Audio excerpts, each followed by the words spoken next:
Welcome to another episode of Follow the Brand. I am your host, Grant McGaw, CEO of 5-Star BDM, a 5-star personal branding and business development company.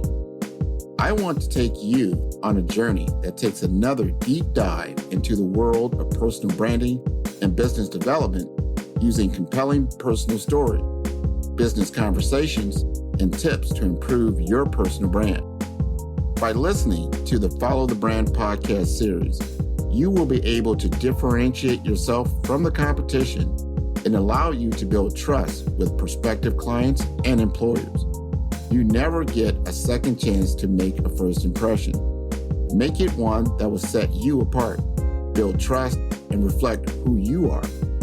Developing your 5-star personal brand is a great way to demonstrate your skills and knowledge.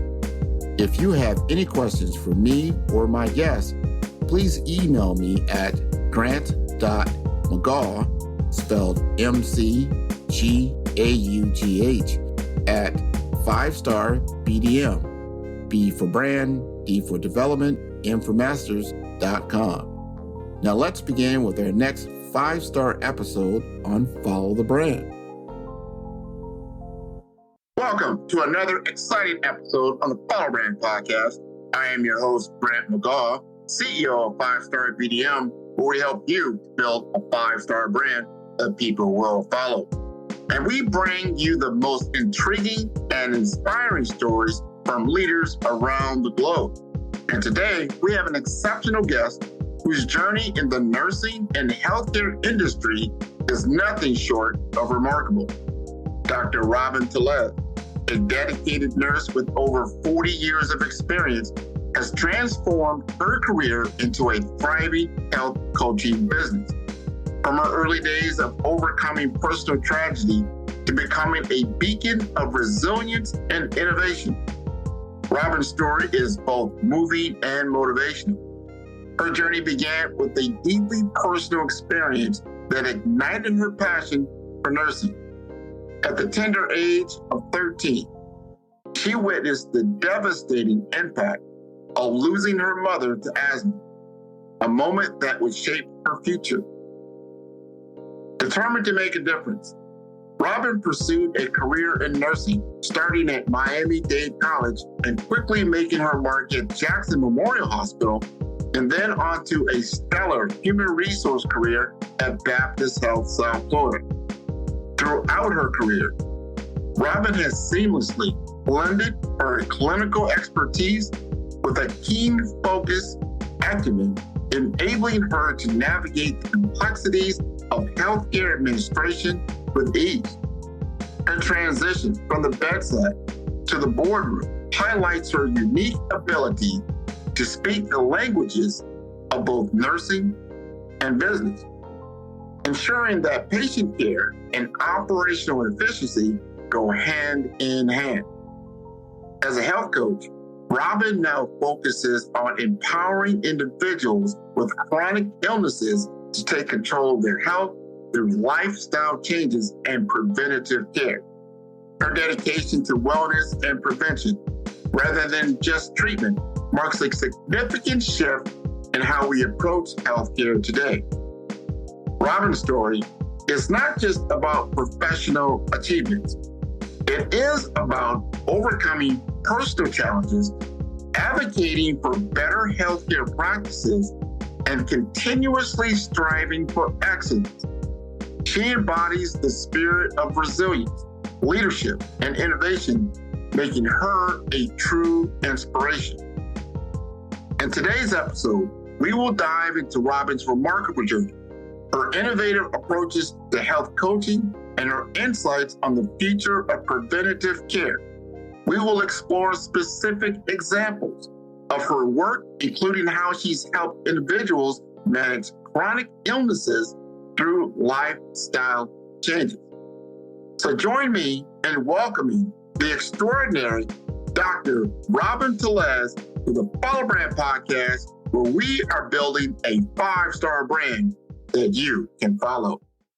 Welcome, everybody, for another great episode of the Follow Brand podcast.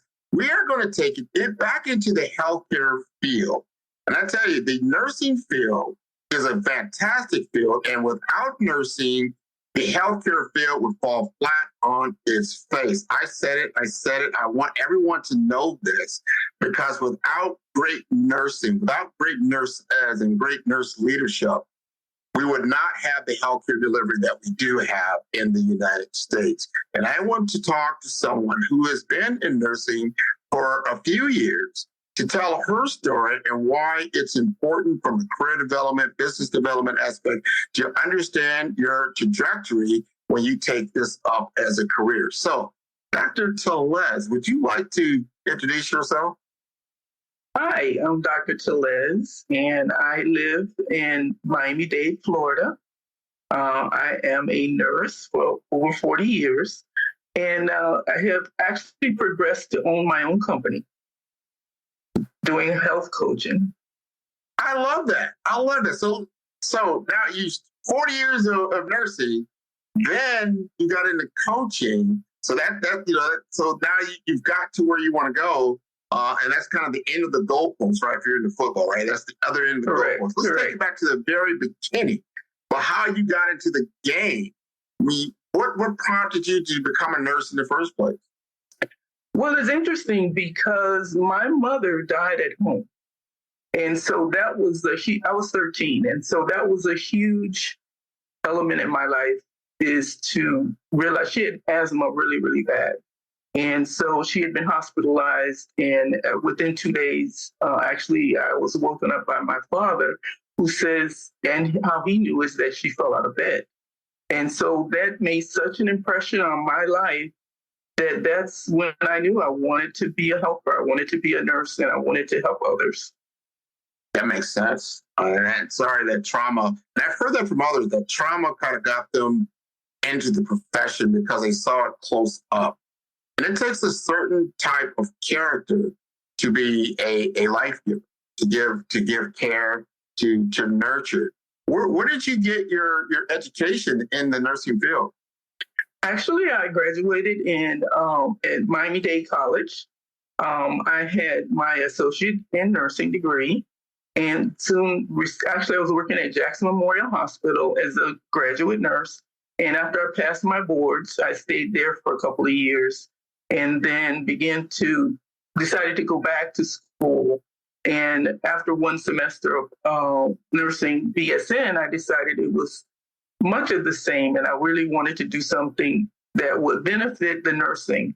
And so I decided to go down the business route. And it has been a tremendous help.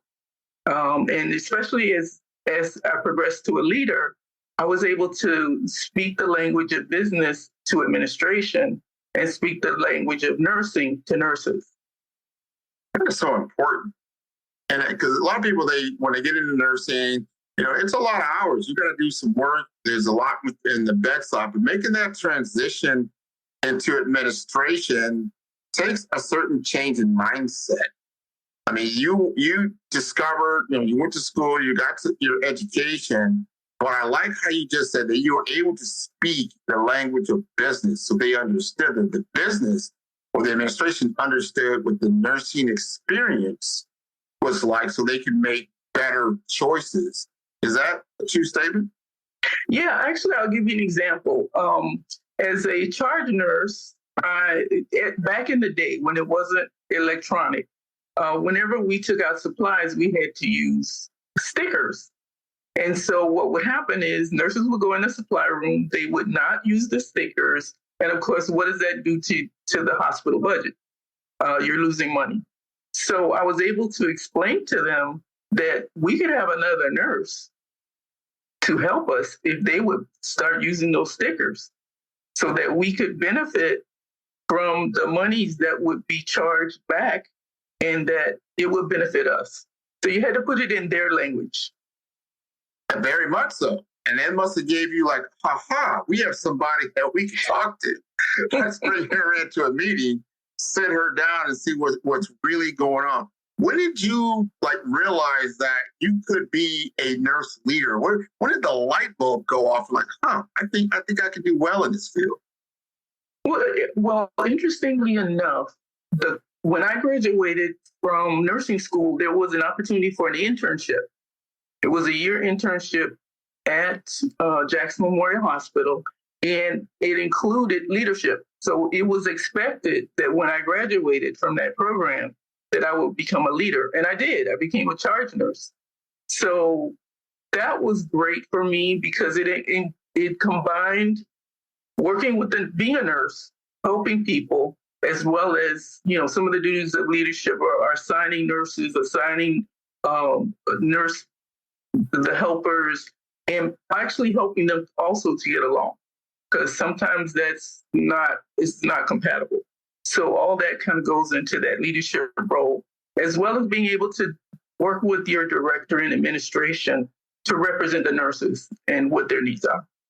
I think that's so important, that being a leader is about understanding people, understanding their goals, aspirations, what they're trying to accomplish outside of your own circle of influence, and just understanding what those things are. If you had to give advice to someone that's took your road, meaning they just got out of a leadership training course, maybe they graduated from a college, they're now on the floor, they're now gaining experience, they have book knowledge, they don't have experience. What type of advice would you give to that person? Well, most hospitals, and most of us start in hospitals. By the way, I worked in hospitals. I've done home care. I've done long-term care.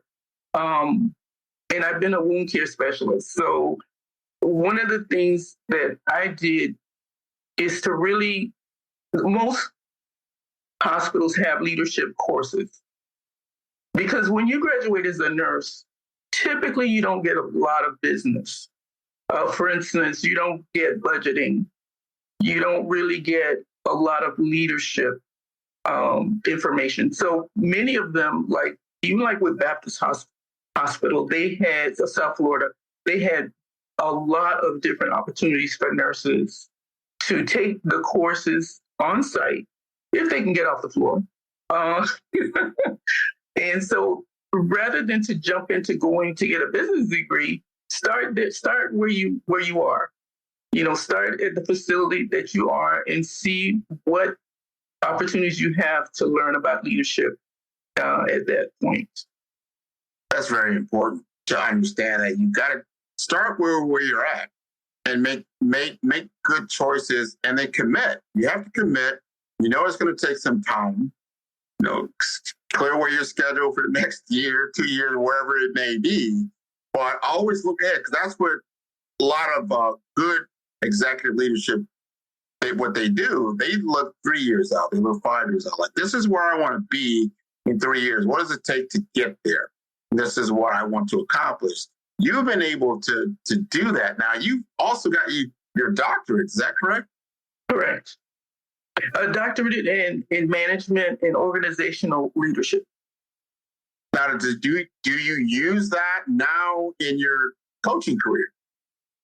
I do. I think even when I was in HR, many of the skills that I use, and you think, what are you going to use? What are you going to use a business degree in? One of the things that I did in HR was, my role really was the director of engagement for nurses. And my role was to really engage the nurses and be able to find out information in order to take that information to the executive nursing leadership, as well as HR. So one of the things I did as a doctorate, I needed to get you have to complete a dissertation. And part of that is really research. So I was more interested in having focus groups, meeting with the different groups of nurses, and being able to take that data back and be able to present it to executive leadership so that they can come up with a strategy in order to retain nurses. And right now, that's one of the real challenges of healthcare leadership right now, because nurses, they come in, maybe they didn't realize what nursing was.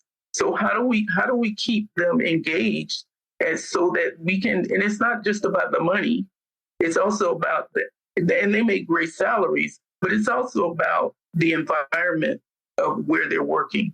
And, people leave their leaders. So you need to have a program where you can actually train your leaders to be able to engage their nurses so that they can stay with them instead of popping and leaving the organization, because it costs thousands of dollars to replace everyone that you lose. That is true. And I know that happened a lot during the COVID time period where you had options as nurse, to do travel nursing, other things that came up, and maybe because of the long hours and just got burnt out, like I didn't want to be exposed to certain things, and now you find a shortage in your workforce. And if I heard you correctly, what you're doing is that you're taking a pulse of that nurse, understanding where they're at, what they need, and then making sure that leadership can provide it, and so that they stay, so that they can maintain their employment there and they can keep moving forward. Are you doing that as a consultant now for the hospital system specifically, or for anyone that's interested in understanding nursing and leadership at a high level? No, once I left my role at Baptist, I pretty much retired. And then this is how I created my own business, because I retired and I'm sitting around and I'm like, I got too much in my head to not share it. And what I did is I wanted to go back to my roots in nursing. I wanted to be able to, actually, my niche is, the name of my company is Robin Cares Health Coaching PLLC. And my niche is really to help adults that have chronic illnesses such as diabetes, autoimmune disease, cardiovascular, be able to reduce their comorbidities, their complications. And we do this through changing their health style, their health lifestyle. And if you've had a recent experience in the healthcare field, I hate to say it, but it's really like a sick system. They really focus on you when you're sick, but there's not much in between to keep you from being sick. So, I like to work with those, especially those who have parents or siblings that have chronic illnesses, and they might be in line if they have pre-diabetes, which is reversible, which diabetes is not. If they can do anything in their lifestyle change to prevent them from becoming a diabetic, that's on the table. So that's what I love to do. That's my passion. And for those who have the disease, how do we keep them from losing a foot?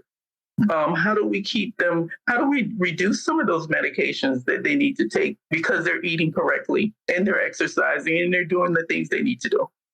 This is so important. I'm glad you brought that up. Wellness is so important. There's a big gap there, as you just mentioned, between if you're well, right now I said I'm reasonably well, right? And then at a point where you need to be hospitalized, it's a big change. And then they're there to really alleviate your critical situation. You're in acute care, right? That's what really your hospital is about, acute care. And then there's urgent care, but just day-to-day care, caring about yourself. If you could give us some tips, and I know these lifestyle is a big thing that could be a root cause of some of the things that lead you to an urgent or an acute care episode. What are some things that you can help our audience to be aware of? I think the first thing that you need to do is you need to at least have one annual, if not two, at least one annual checkup with lab work. That's where you're going to find out what's going on with you. I don't know. I just heard a statistic about colon cancer, that people younger and younger, in their 35 and older, and it's because of a lot of the fast foods and the things that we eat that we shouldn't be eating, diabetes. So if here you are, all of a sudden you're in the emergency room, you haven't been to the doctor in 5 years. Well, suppose you could have prevented that. But suppose you could have prevented any of those acute illnesses just by one visit to the doctor, one lab work. You can catch everything from kidney disease, diabetes, you name it. one of the sports people just ended up with prostate cancer. Yeah, That's right. That's a blood test. That's a blood test. I mean, you could save your life. You could save your family's life. And I know we do have a day that we take our family to the doctor day. So if you're listening to me now, I'm going to challenge you all to, if you haven't had a checkup in 6 months, if your family hasn't seen a doctor in 6 months, I urge you to go.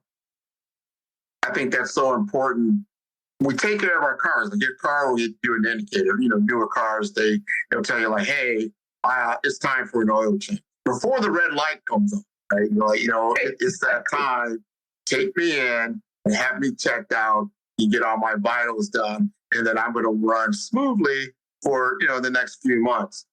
And we don't really have that on our bodies unless you have a Fitbit or you have some kind of device or something. Or like I said, if you don't have a medical doctor that you see routinely that's going to call you like, hey, Grant, it's time for your annual checkup. So important. But we need to really take a stock in taking care of ourselves. And food. You mentioned food. Food.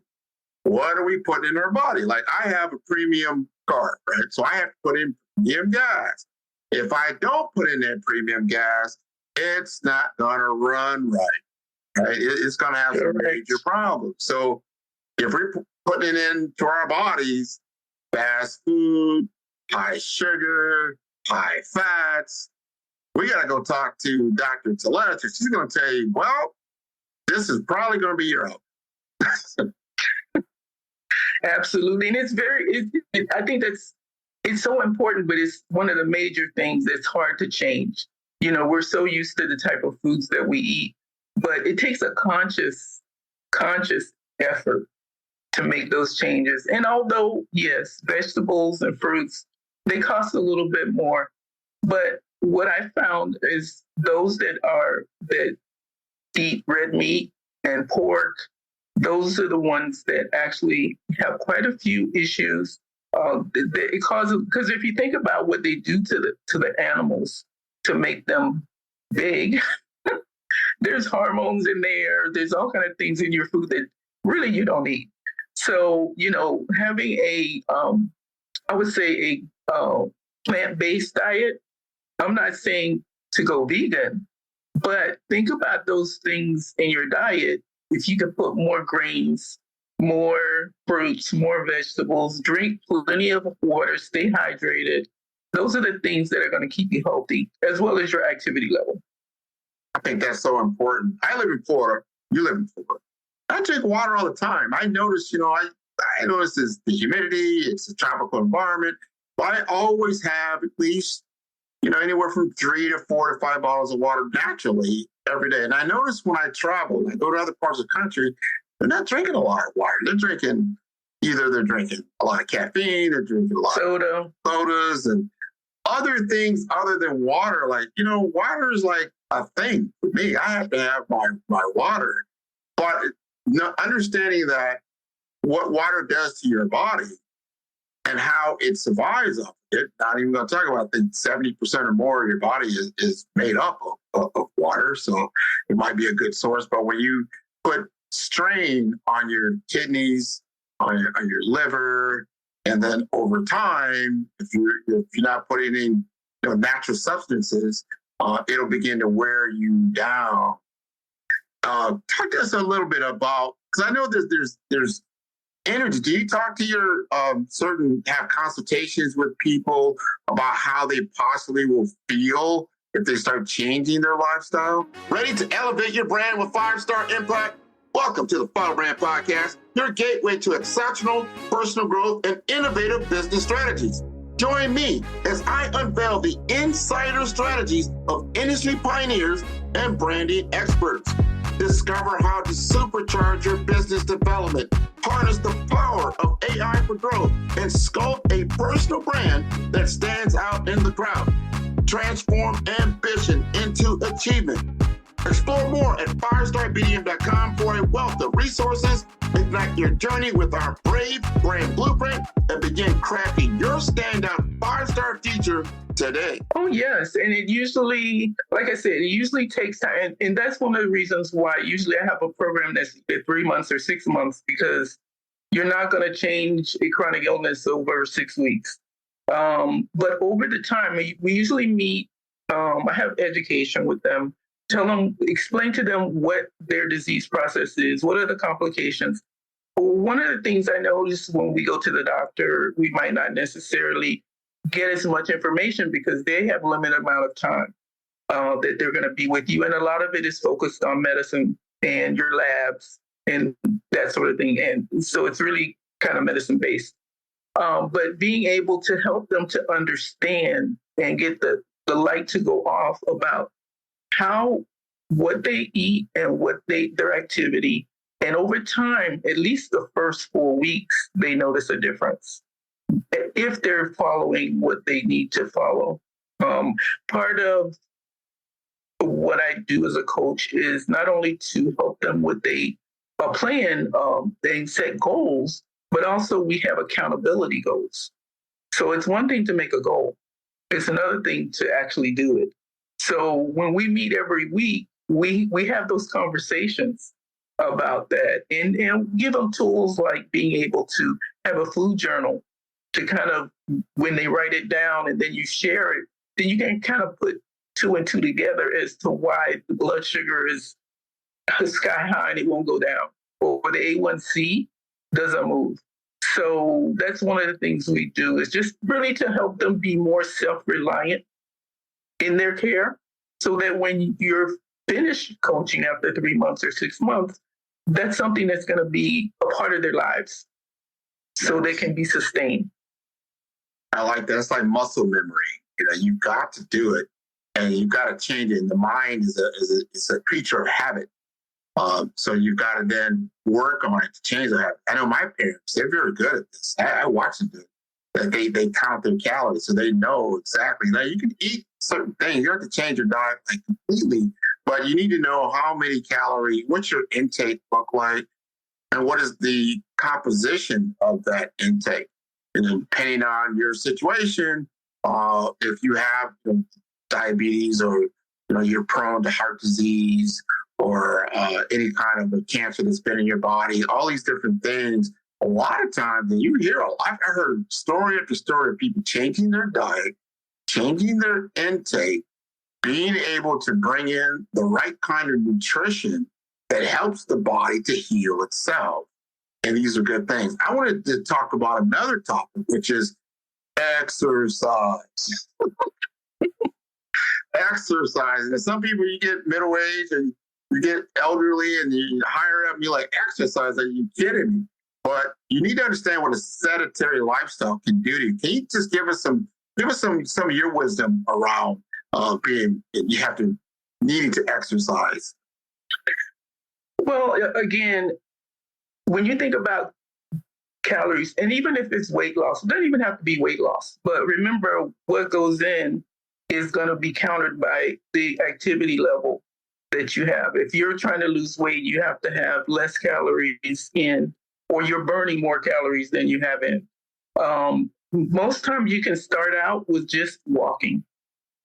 Just walking. It doesn't have to be anything. You don't even have to go to the gym. Some people, they love to go. It's great. It's social.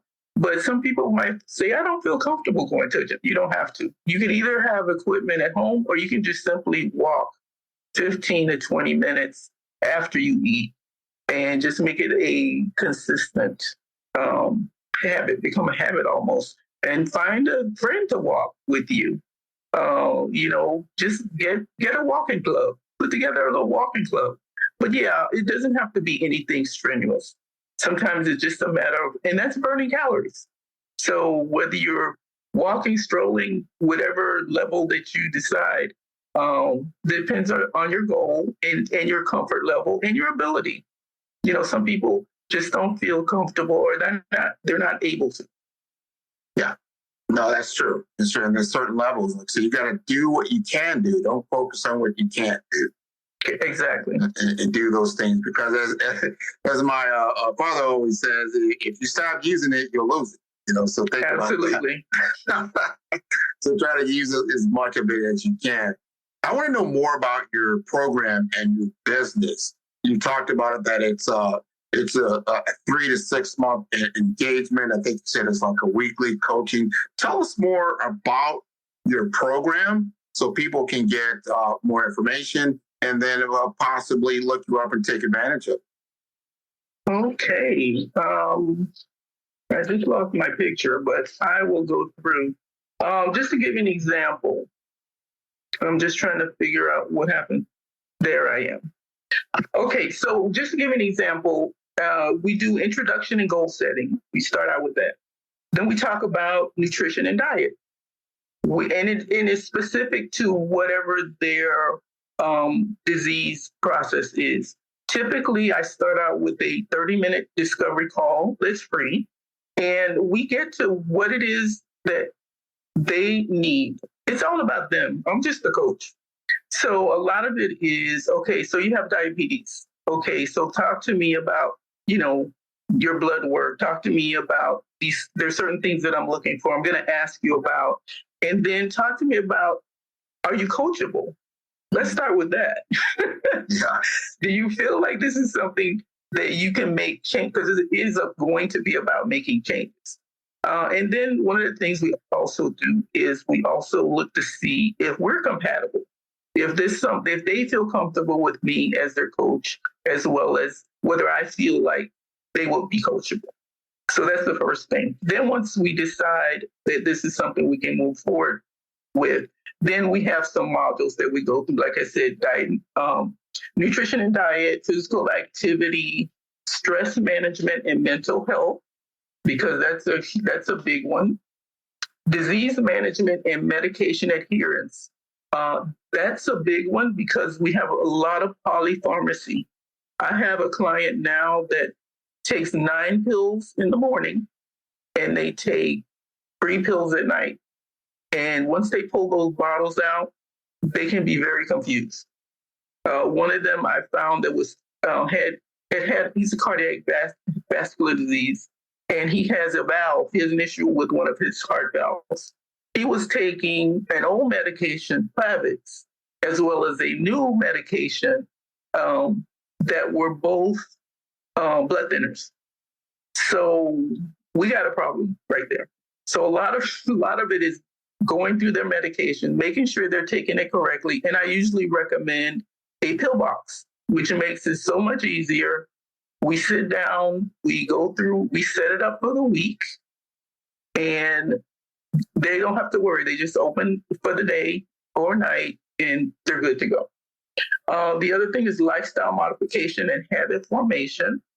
And then we review it toward the end, and we do some future planning. And I do provide them, again, like I said, with some tools, whether it's we're going to do some meal planning, or maybe we're going to do a journal, food journal, or whatever their needs are. And then I usually will provide them with some articles or some resources that they can use as well. This is so important that you have a process and a proven formula. And I like how you said we got to first find out if we're a good fit, because it's not going to work. You'll be wasting your money, wasting your time if you're not going to take this seriously. And I know we talked about diet and we talked about exercise, and you just brought up another just fantastic point, which was your mental state. Stress. This is such a big factor, whether you have stress from not having enough, you have a scarcity situation, you just don't have enough resources. We talk about social determinants of health, and a lot of that is definitely mental stress, and mental stress can cause a lot of undue episodes, whether if you're diabetic, maybe you have more episodes or episodic or whatever the case may be. Talk to us a little bit more about how stress is a big factor in the overall care plan. Well, usually for stress, I also do, I kind of do an inventory to find out where they are. If it's someone who's working, they might be having stress at work. they might be having stress at home. There might be outside factors that are affecting their stress and mental health. And one of the things I also teach is meditation, having a change in mindset, and just being able to, even if it's deep breathing, and you're at work and you got that phone call, just you don't have to do a 10-minute meditation. You can do some breathing exercise. So really being able to help them recognize when these stressful events are happening, as well as how do I deal with it in a realistic manner, whether it's I have an app that walks me through guided meditation, or is it just breathing exercises? Just having some way to minimize that, because it does affect your mental health. The prolonged stress will definitely put you in a mental health state. It is. And if you don't know if you have an onset of a stroke, onset of a heart attack, sometimes there's cursors that are out there. And if you're not paying attention, you're setting yourself up, and then undue stress will just trigger everything to end up in an urgent care situation, as we talked about earlier, which we don't want to be able to do that.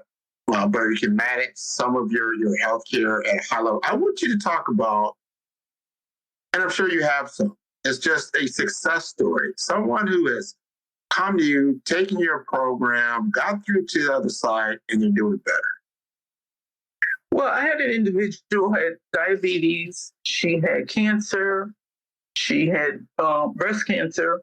She had had surgery.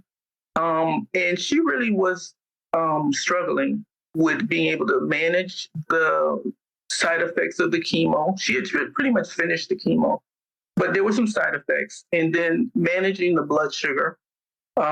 She was considering, we were trying to figure out why she kept spiking, and she was on insulin and a lot of different other medications. And she was kind of complicated.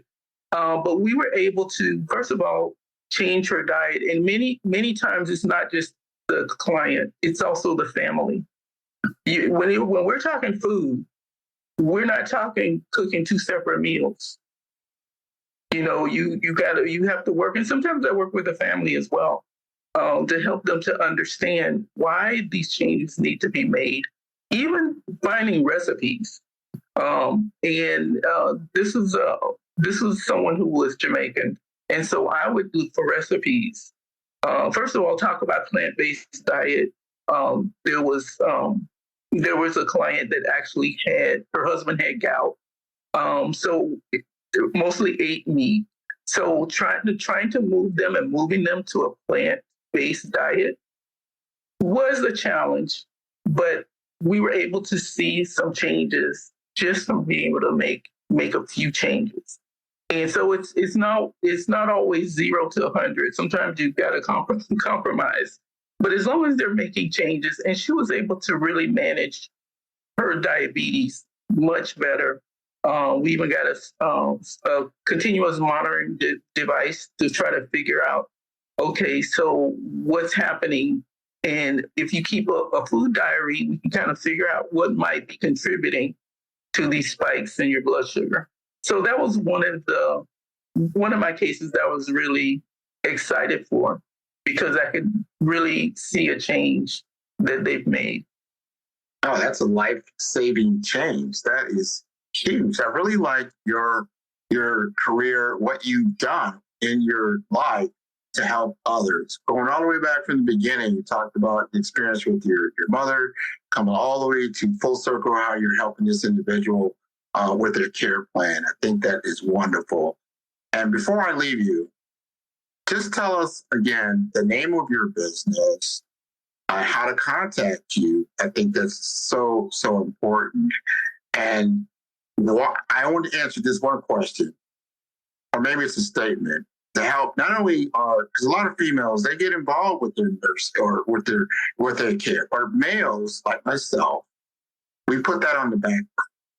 Just explain to us why that's not a good decision to make.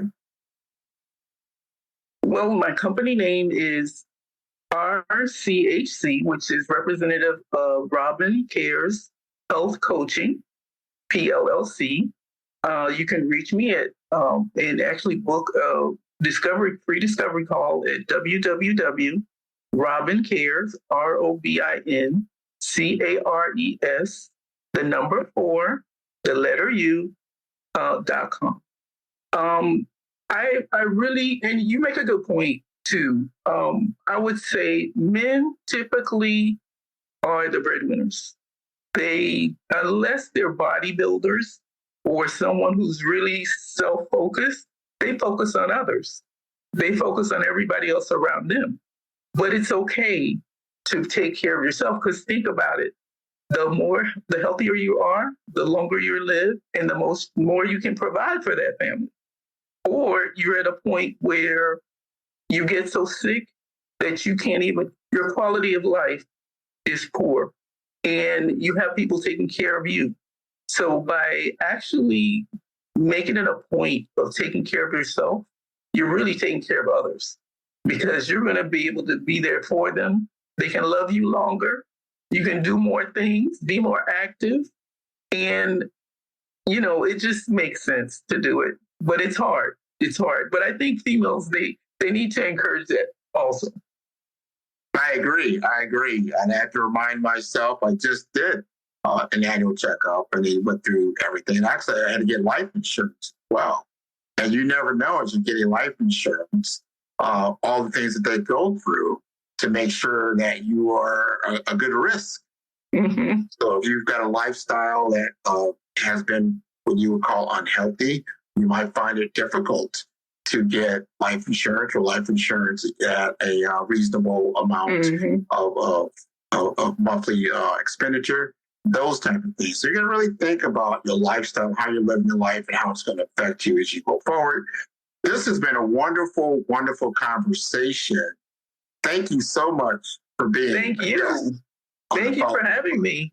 Oh, well, without question, this has been wonderful. And I encourage your audience to listen to all the episodes. These are the types of conversations I like to have to educate the population, to educate my audience, how to take care of themselves, all these different things. All these things roll up into one. So this has been wonderful. You can reach me at www.5star BDM, that's B for brand, D for development, infomasters.com. This has been wonderful, and I hope to see you, and I hope to see Miss Adrienne McCoy at some point in time. She's wonderful. She is. Thank you for being on the show. Thank you again. Thanks for joining us on the Follow Brand Podcast. Big thanks to Full Effect Productions for their incredible support on each and every episode. Now the journey continues on our YouTube channel, Follow Brand TV series. Dive into exclusive interviews, extended content, and bonus insights that will fuel your success. Subscribe now and be a part of our growing community, sharing and learning together. Explore, engage, and elevate at Follow Brand TV series on YouTube. Stay connected, stay inspired. Till next time, we will continue building a 5-star brand that you can follow.